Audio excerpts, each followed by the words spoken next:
श्रीगुरुभ्यो नमः। हरि ओम। श्रीमहागणाधिपतये नमः। श्रीमहासरस्वत्यै नमः। श्रीगुरुभ्यो नमः। हरि ओम। अस्मद्गुरुः विद्यानन्दनाथ गुरुचरणारविन्दाभ्यां नमो नमः। अस्मद्गुरुः काष्ठभगोत्सपवित्रं नारायणयतीश्वरच्छात्रं वन्दे दासकुटिस्थं कृतं रामायणदासस्वामिनं रामानुजदासस्वामिनं नमो नमः।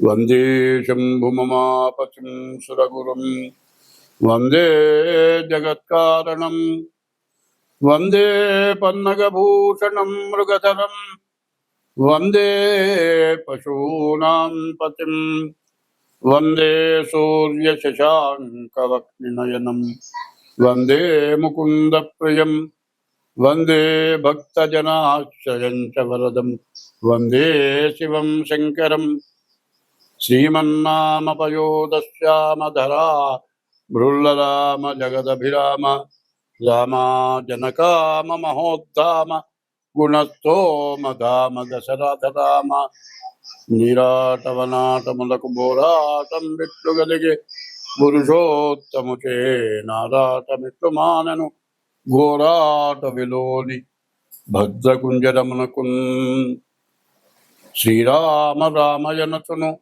ఏ మానవుడైన గాలి ఏర్పడ మదిలో ఆరామ విభుని దలచిన కారాకులు డొల్లినట్లు కర్మము డొల్లం. ఓం నమో భగవతే నారాయణాయ. ఓం నమో భగవతే వాసుదేవాయ. ఓంకారమంత్ర సంయుక్తం నిత్యం ధ్యాయంతి యోగినః కామదం మోక్షదం తస్మై ఓంకారాయ నమో నమః. నమస్తే దేవదేవేశ నమస్తే పరమేశ్వర నమస్తే వృషభారూఢ నకారాయ నమో నమః. మహాదేవం మహాత్మానం మహాపాతకనాశనం మహాపాపహరం వందే మకారాయ నమో నమః. శివం శాంతం జగన్నాథం లోకానుగ్రహకారణం శివమేకపరం నిత్యం శికారాయ నమో నమః. వాహనం వృషభో యస్య వాసుకీ కంఠభూషణం వామే శక్తిధరం వందే బకారాయ నమో నమః. యత్ర కుత్ర స్థితం దేవం సర్వవ్యాపినమీశ్వరం యల్లింగం పూజయేన్నిత్యం యకారాయ నమో నమః. యక్కర్త జగతాం భర్త సంహర్త మహసాం నిధిః ప్రణమామి తమాదిత్యం బహిరంతస్తమోపహం. నేను 2025 సంవత్సరం సెప్టెంబర్ నెల 2వ రాశి వృషభ రాశి ఫలితాలు చెప్పుకుందాం. ఈ వృషభ రాశి ఎట్లా ఉందో చూద్దాం. ఈ వృషభ రాశి వాళ్ళు మానవ జన్మ ఎత్తిన వాళ్ళు అందరికీ కూడా చిన్నతనంలో విద్య రావాలి. చదువుకోవడానికి తిడితే ఎక్కడ ఆయన ఆడుకోకుండా వీళ్ళు ప్రాణాలు తీస్తున్నారు అని విసుక్కుంటారు. అట్లా విసుక్కోకుండా ఎవడైతే బాగా శ్రద్ధగా చదువు మీద ధ్యాస ఉండి చదువుకుంటాడో వాడు బాగా సంపాదించుకొని సుఖంగా బతుకుతాడు. సరే, చదువు అయిపోయిన తర్వాత ఉద్యోగం వస్తుందండి. ఉద్యోగం తర్వాత భార్య వస్తుంది. భార్య వచ్చిన తర్వాత వాహనం కావాలి. షికారు అంటారు. షికారు అనే పదానికి అర్థం ఏంటంటే షీ అంటే ఆమె, కారు అంటే కారు. కారు మీద తిరగాలంటే షీ ఉండాలి. భార్య భర్త కలిసి కారు ఎక్కి తిరిగితే అది షికారు అవుతుందిట. పెళ్ళయింది, భార్య వచ్చింది, కారు కావాలి. కారు అక్కర్లేని వాడు ఎవరన్నా ఉన్నాడంటే లేడు, అందరికీ కారు కావాల్సిందే. నాకు 82 ఏళ్ళు వచ్చినాయి, నీ కారు కొనుక్కోలే. ఇప్పటికైనా కూడా కారు, సొంత కారు దొరికితే కారు నడపడం నాకు చేత కాదు, కానీ ఎప్పుడు ఉండి కారు నడిపేవాడు ఉంటే బా కారులో దిగుదా నాకు కూడా ఉంది. నాకే కాదండి, మా మనవరాలకు ఒక కొడుకు పుట్టాడు, వాడు కూడా 24 గంటలు కారులో తిరగాలంటాడు. వాడు స్టీరింగ్ పట్టుకుంటాడు. కారు మీద ఆశ లేని వాళ్ళు లేడు. మధ్య తరగతి వాళ్ళంతా కూడా 2 వీలరో కారో కావాలి. సరే, పైవాళ్ళు ఉన్నారు పెద్దవాళ్ళు, వాళ్ళకి హెలికాప్టర్లు, సొంత ఫ్లైట్లు ఉన్నాయి. మరి మనిషికి ఓ ఫ్లైట్ ఉంది, కుటుంబానికి ఓ ఫ్లైటు. మరి ఇవన్నీ కూడా మానవుడికి ఆర్భాటాలు అంటారు. ఆర్భాటాలు అంటే గొప్పలు. ఎందుకంటే వీటన్నిటికంటే కూడానండి, ఒకప్పుడు పల్లెటూళ్ళలో తెల్లవారుజామున లేస్తే 2 ఏళ్ళకు పోవాలండి, చెంబుతో నీళ్లు పట్టుకుంటారు, బయలుదేరి పొలంలోకి వెళ్తారు. ఎవరి పొలంలోకి వెళ్ళరు, వాళ్ళ పొలంలోకి వెళ్తారు. వాళ్ళ పొలంలో కూర్చుంటే అది ఎరువు అవుతుందని వాళ్ళ ఆశ. కొంతమంది అయితే అయ్యా మా పొలంలోకి రా అనేవాళ్ళు ఉన్నారు. మరి అట్లా కనీసం 1 కిలోమీటర్ 2 కిలోమీటర్లు నడిచేవాళ్ళు. పొద్దున్నే నడిస్తే చంద్రుడు ఉదయించిన తర్వాత చల్లదనం ఆ గడ్డి చెట్లలో ఉంటుంది, నేల మీద. ఆ నీరు కనుక కాళ్ళకి తగిలితే సమస్త వ్యాధులు పోతాయిట. అందువల్ల మరి నడక ఎక్కువ పెట్టారు.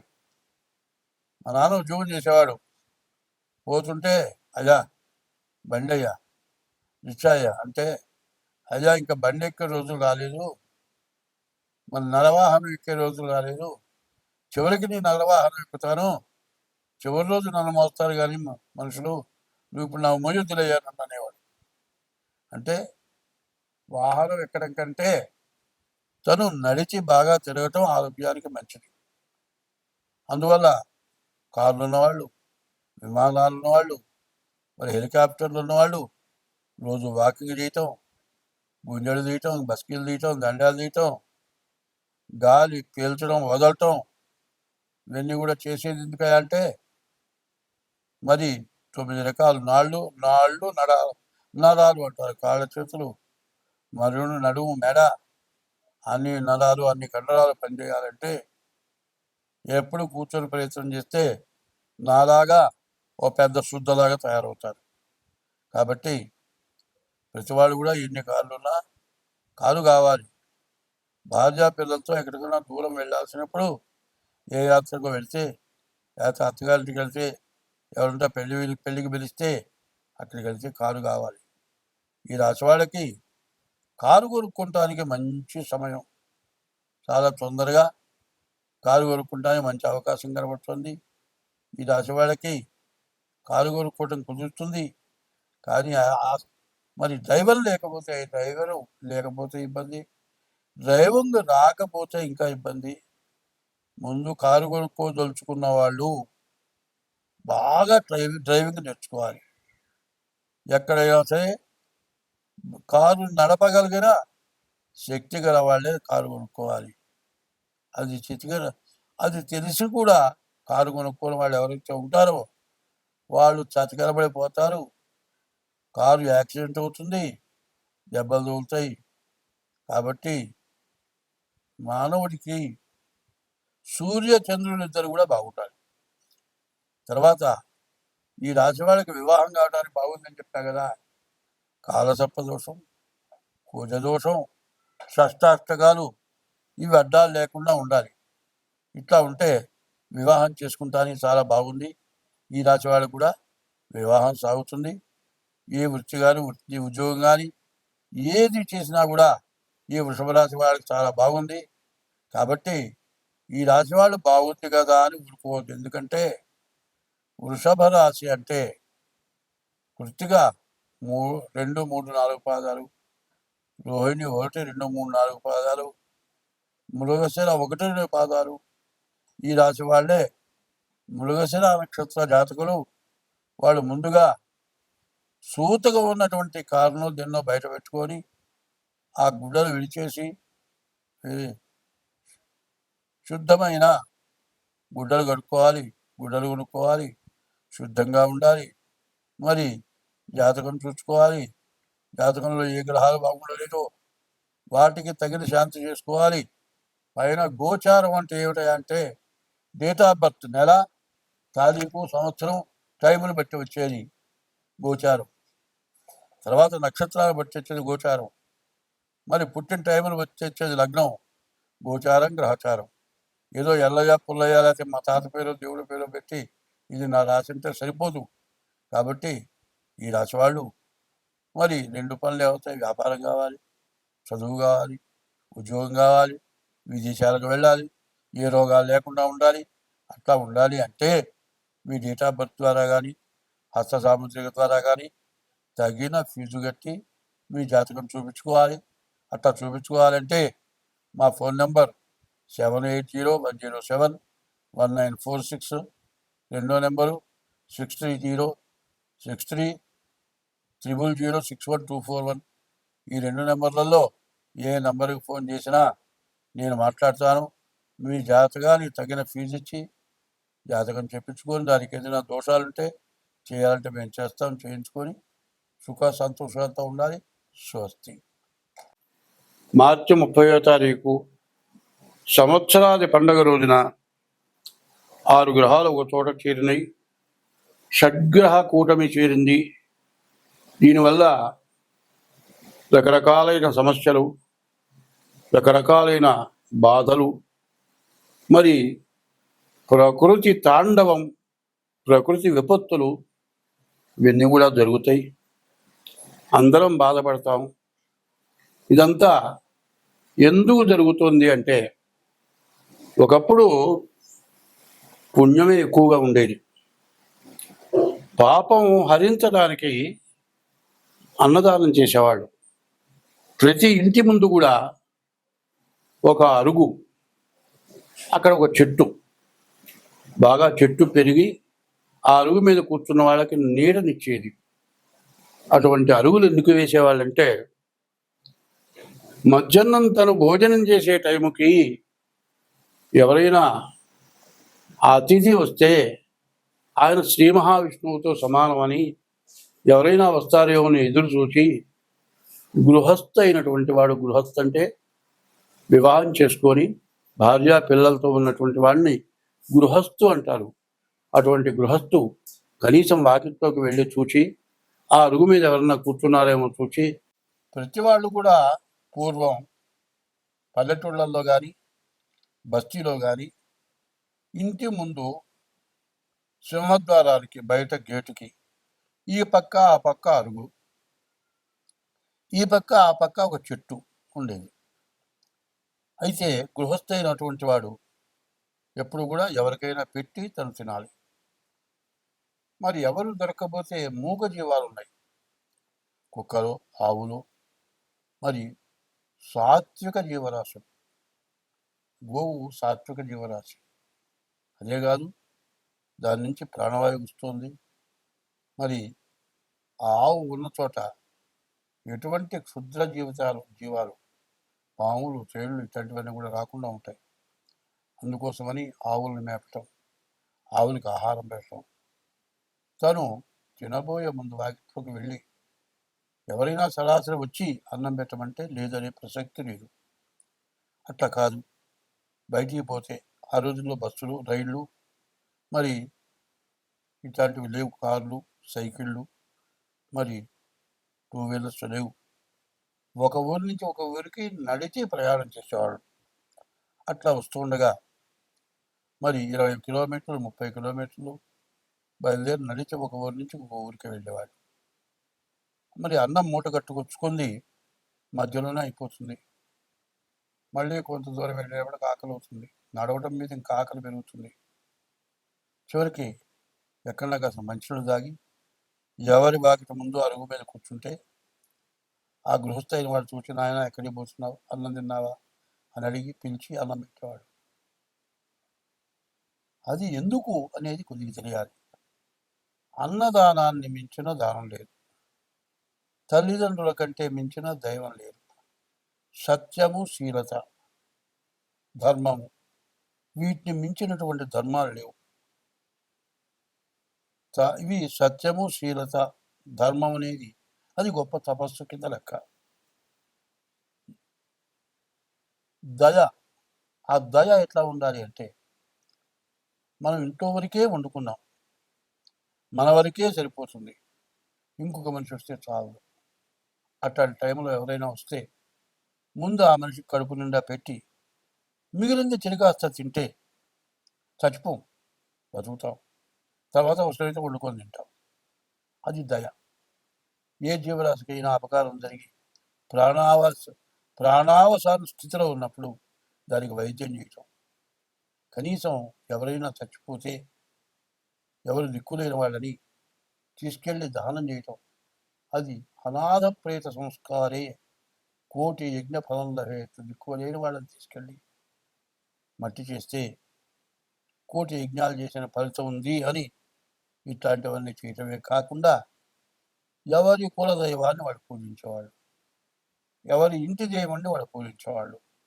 ఎవరి కులదైవాన్ని, గ్రామదేవతని, ఇంటి దైవాన్ని, ఇంట్లో ఉన్నటువంటి తల్లిదండ్రుల్ని, భార్యని, వాళ్ళకి ఎటువంటి అపకారం జరగకుండా, వాళ్ళు ఎంతో ప్రేమతో, వాళ్ళకి లోటు అనేది లేకుండా పెద్దవాళ్ళని చూడటం, ఇది ధర్మం. ధర్మో రక్షతి రక్షిత. ధర్మాన్ని నువ్వు రక్షిస్తే నిన్ను ఆ ధర్మం రక్షిస్తుంది. ధర్మస్య జయోస్తు. నువ్వు ధర్మంతో ఉంటే నీకు జయమే, అపజయం ఉండదు. అధర్మస్య నాశోస్తు. అధర్మం ఎక్కడైతే ఉంటుందో అక్కడ మొత్తం నాశనం అయిపోతుంది. ధర్మస్య జయోస్తు, అధర్మస్య నాశోస్తు. ప్రాణిషు సద్భావనాస్తు. ప్రాణి, ఏ జీవరాశి ప్రాణి అయినా సరే మంచి భావనతో ఉండి దానికి బాధ కలిగినప్పుడు ఆ బాధ పోవటానికి మార్గమేదో చూచి దాన్ని బతికించేది ప్రాణిషు సద్భావనాస్తు. విశ్వస్య కళ్యాణమస్తు. విశ్వం, విశ్వం అంటే ప్రపంచం మొత్తం. విశ్వస్య కళ్యాణమస్తు అని చెప్పింది. అది అందరూ కూడా పాటించేవాళ్ళు. ఇప్పటికి దాదాపు మాకు ఊహ తెలిసేపటికి, నాకు ఇవాళ 82 సంవత్సరాల వయస్సు. నాకు ఊహ తెలిసే రోజుల్లో అటువంటి సత్య ధర్మాల కట్టుబడి ఉన్నారు. అట్లా ఉన్నారని తెలియటానికి కారణం ఏంటంటే, నాకు 10 సంవత్సరాల వయసు వచ్చేవాడికి నా తండ్రి పూర్తిగా అనారోగ్యవంతుడు. నా తండ్రికి మూర్ఛలు అంటే ఫిట్స్ వచ్చేవి. అమావాస్యకి పౌర్ణమికి ఫిట్స్ వచ్చేవి. కిందపడి గెల గెల గెల గెల తన్నుకొని ఆ చేతులు కాళ్ళు కొట్టుకుపోయి దెబ్బలు తగిలి నడిచిపోతూ ఉంటే ఏ గోడ మీద పడతాడో ఎక్కడ పడతాడో తెలియదు. ఒళ్ళంతా దెబ్బలు తగిలి నాలికంతా బాగా కొనుక్కొని ఆ ఫిట్ వచ్చినప్పుడు ఆ పుండ్లు మారి అన్నం తినాలంటే కనీసం పాలు మజ్జిగ పోస్తే కూడా నోరు మంట పుట్టేది. అట్లాంటి బాధ నా తండ్రి పడ్డాడు. 10 సంవత్సరాల వయసు నుంచి ఆయనతో చాలా కష్టపడ్డాం. అట్లా ఆయన ఏమీ సంపాదన లేకుండా పోయినాడు. నాకు చెల్లెళ్ళు ఇద్దరు, నాకు అక్కలు ఇద్దరు, మా తల్లి తండ్రి, ఇంతమందివి జీవించాలి. ఏదో నా చేతనేది చేసి, బ్రాహ్మడికి ఒక పద్ధతి ఉంది, ఉపనయనము నాటి మాట ఉన్నది సుమతి అని. ఉపనయన రోజున ఎంత కోటీశ్వరుడైనా, రాజాది రాజులైనా ఒడుగైన తర్వాత భవతీ భిక్షాందేహి, భవాన్ భిక్షాందేహి అని ముష్టిస్తారు. అది ఎందుకంటే ఏ మహాపతివ్రత చేతి మీదుగా ఇచ్చినటువంటి దానం, ఆహారం, దానివల్ల మంచి విద్యావంతులు అవుతారని ధర్మశాస్త్రం చెప్తుంది. ఉదయం పూట ముష్టికి వెళ్ళేవారు బియ్యానికి, మధ్యాహ్నం పూట బ్రాహ్మణ ఇళ్ళకి మదవకానికి వెళ్ళి కష్టపడి చదువుకొని ఈరోజు కూడా వాళ్ళకి, నేను చదువుకునే రోజుల్లో నాకు స్టైఫండ్ నెలకింతనిచ్చేవాళ్ళు. అట్లా వాళ్ళంతా ఇస్తే నా కుటుంబాన్ని పోషించుకొని నేను చదువుకొని మరి కుటుంబానికి చాలనంత సంపాదన వచ్చిందాకా చదువుకొని కనీసం అప్పుడు నాకు 300 వచ్చేవి. స్టైఫండ్ ఇచ్చేది. అందరి ఇంటిని కొంతమంది ఇచ్చేవాళ్ళు. రూ. 150 ఆదాయం రాగానే నేను మీ దగ్గర తీసుకోనంటే ఒక ఆయన పిలిచి "ఏరా నీకు ఎంత వస్తుందిరా" అంటే నాకు 150 వస్తుందండి సంపాదన. మరి మేము ఇచ్చేది ఎంత వస్తుందంటే 300 వస్తుంది. సగమే కదరా అంటే నేను అన్నాను, సగమేనండి. మీ 300 నా 150 ఉంటే నాకు అహంకారం పెరుగుతుంది. అదే 150తో కష్టపడి సంపాదించుకుంటాను, పైకొస్తాను, నా తల్లిదండ్రులను పోషించుకుంటాను, మా ఆడపిల్లల పెళ్ళిళ్ళు చేస్తాను అంటే ఆయన అన్నాడు, ఆయన పేరు చెరువు సూర్యనారాయణ గారు, గుంటూరు మహానుభావుడు. ఆయన లేరు, ఏ లోకంలో ఉన్నారో. ఆ మహానుభావుడు నన్ను శతవిధాల కనిపెట్టి చూస్తుంటే, నీ పిల్లల పెళ్ళిళ్ళైతే చెప్పు నాయనా, ఒకళ్ళ పెళ్ళి నా సొంత డబ్బులతో చేస్తాను, మిగతా వాళ్ళకు కూడా సహకరిస్తానంటే అంత పరిస్థితి వస్తానండి అని నా కష్టార్జితంతో చెప్పలబడి ఆడపిల్లల పెళ్ళిళ్ళు జరిగిపోయినాయి. 18 నుండి 19 వచ్చేవాడికి మా నాన్నగారు పోయినాడు. మరి మా నాన్నగారు పోయిన తర్వాత 20 సంవత్సరాల నుంచి కష్టపడి సంపాదించుకొని బతికాను. ఆ రోజుల్లో అందరూ సత్యానికి ధర్మానికి నిలబడ్డారు కాబట్టి ఇవాళ నేను, నా తల్లిదండ్రులు, మా కుటుంబం, మా వంశం బాగుపడింది.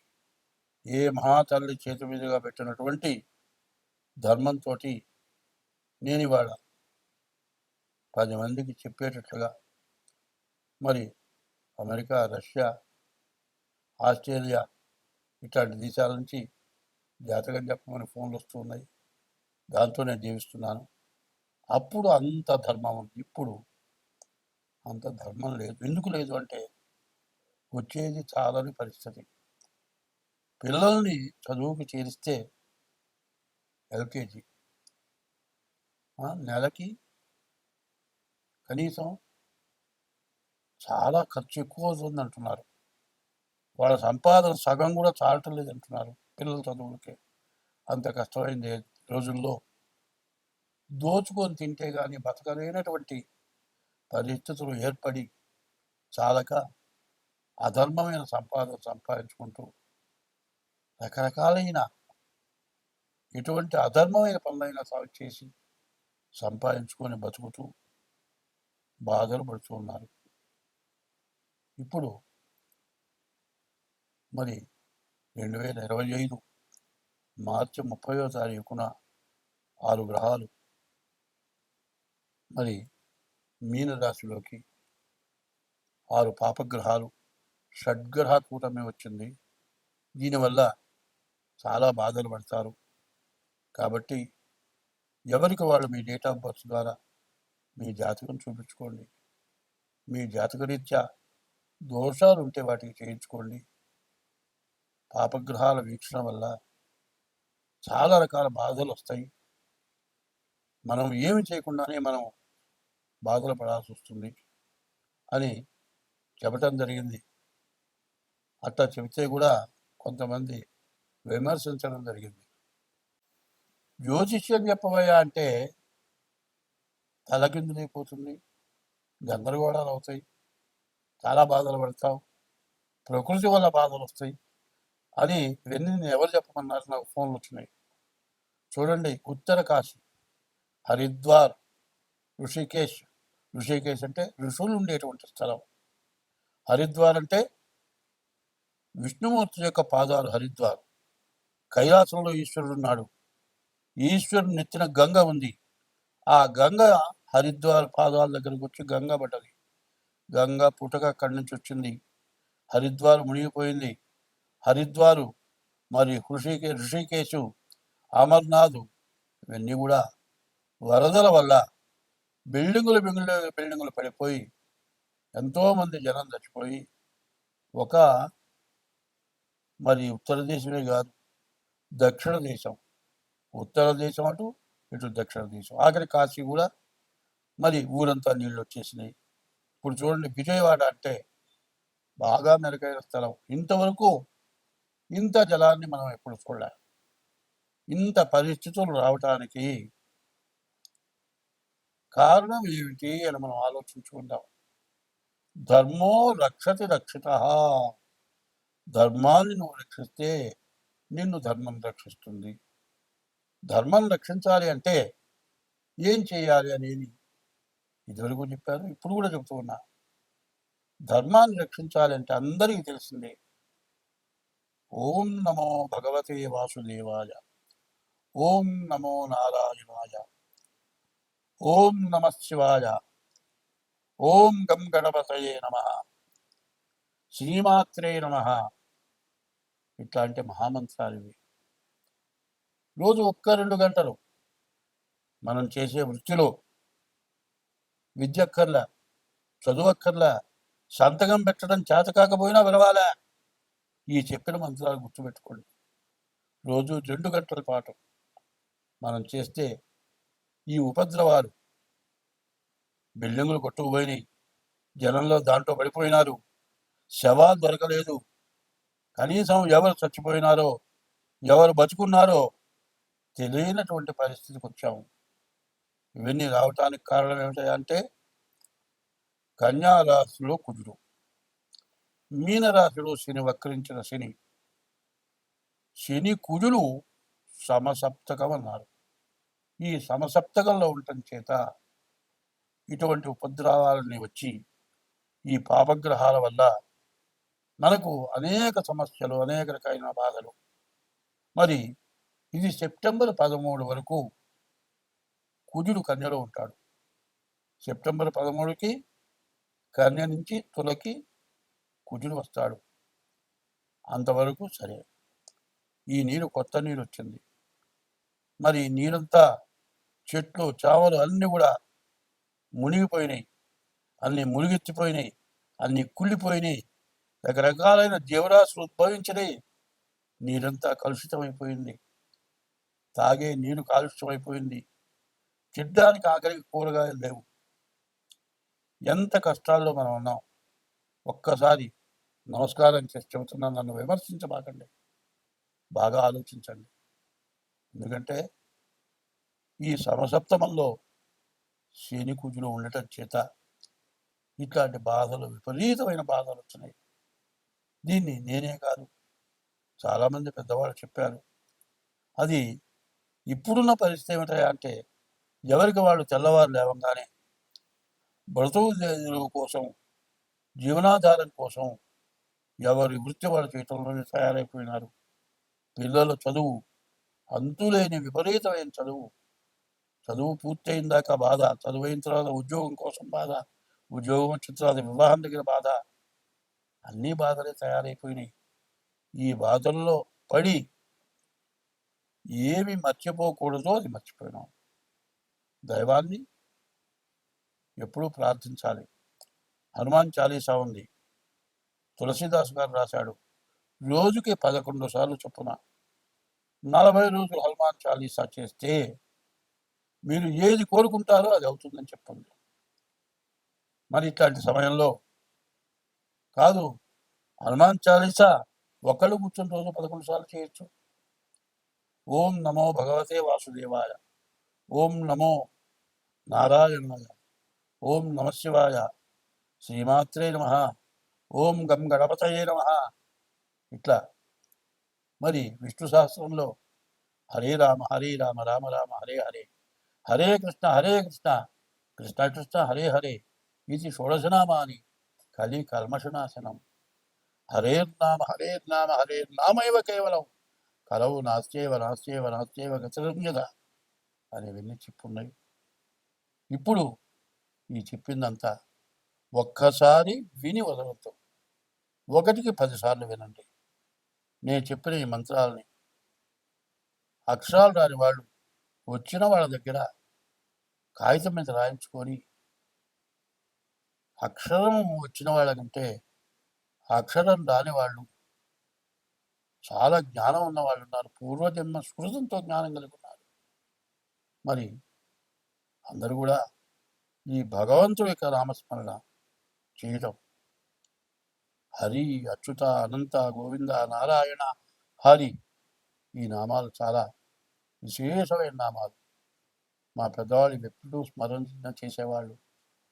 రామతారక మహామంత్రం ఉంది, ఆంజనేయ మహామంత్రం ఉంది. ఇవన్నీ గురువు దగ్గర ఉపదేశం చేసుకొని మేమంతా అనుష్ఠానం చేశాం.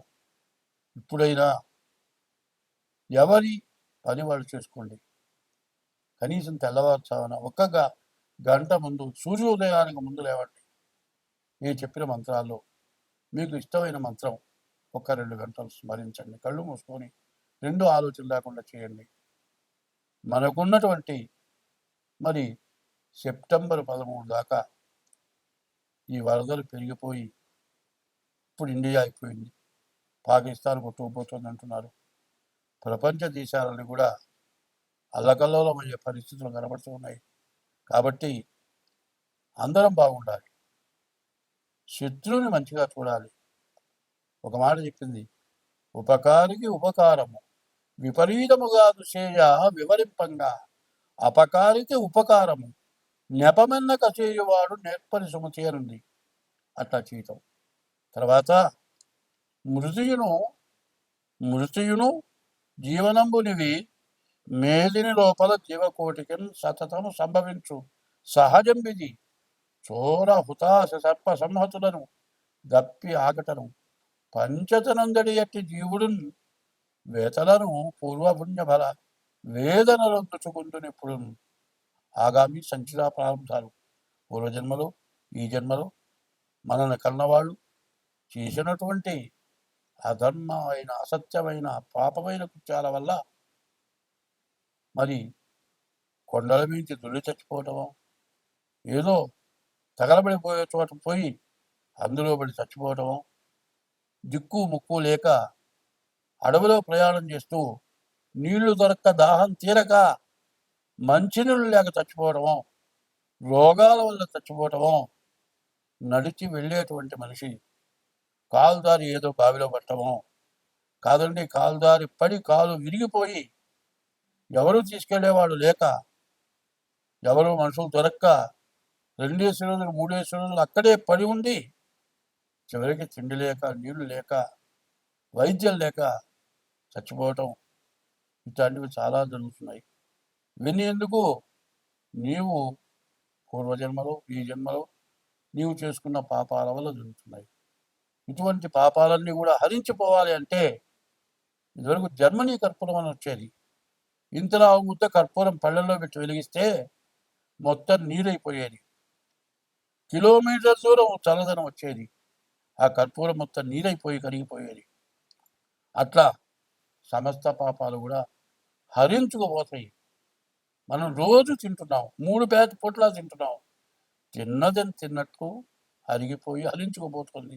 ఎంత తిన్నా అయిపోతూనే ఉంది.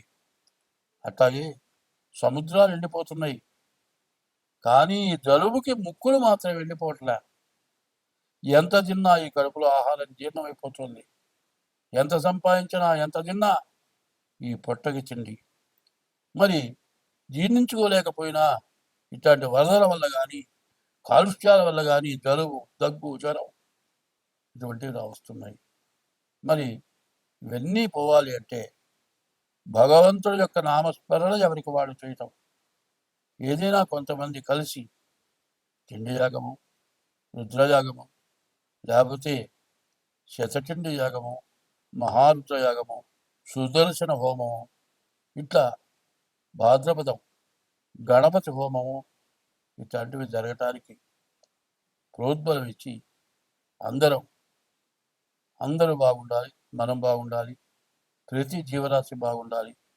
ఇటువంటి సదుద్దేశంతో అందరూ కూడా కలిసికట్టుగా ఉండటమే కాక ప్రత్యేకించి మీ డేట్ ఆఫ్ బర్త్ ద్వారా కానీ, మీ హస్త సాముద్రిక ద్వారా కానీ మాకు కూడా తినటానికి నోరుంది, మరి హరించుకుంటానికి పొట్ట ఉంది.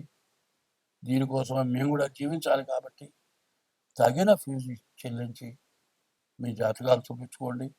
మీ జాతకాల్లో ఉన్న దోషాలు ఏమన్నా ఉంటే, దానికి పరిహారాలు ఏమన్నా ఉంటే చెప్పడం, చేయించడం కూడా జరుగుతుంది.